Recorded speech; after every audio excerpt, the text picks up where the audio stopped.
Hello viewers, আসসালামু আলাইকুম। আজকে আমরা একটি পিসিপি সোনোপ্যাকের 35 এয়ারগান এসেছে, এটা বিক্রি করা হবে।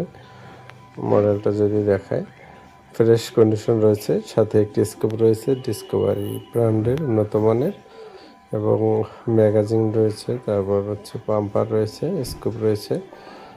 তো এগুলো সহ আপনারা এটা নিতে পারবেন। যদি নিতে চান আমি ডিসক্রিপশনে নাম্বার দিয়ে দেবো, আর স্কোপটা হচ্ছে 62450, আর হচ্ছে ডিসক্রিপশনে আমি নাম্বার দিয়ে দেবো, বিস্তারিত তথ্য দিয়ে দেবো, ওখান থেকে দেখে নিতে পারবেন। এটা লোকেশন হচ্ছে নেত্রকোনা সদর। ওনার নাম হচ্ছে জামিল হোসেন, ওনার নাম্বার দিয়ে দেবো, ওনার সাথে যোগাযোগ করে নিতে পারবেন। আর কোনো সমস্যা নেই। এটা নতুন দাম হচ্ছে 1,30,000 প্লাস এটা বিক্রি করা হবে। তো শুধু গানের দাম, আর পুরাতনের জন্য কিছু কম হবে। সব মিলিয়ে আমি ডিসক্রিপশনে দামটাও লিখে দেব, ওখান থেকে দাম দর করে আপনারা নিতে পারবেন। সাথে ব্যাগ রয়েছে, ম্যাগাজিন রয়েছে, স্কোপ রয়েছে, যা যা প্রয়োজন সব কিছু রয়েছে, দেখে নিতে পারবেন।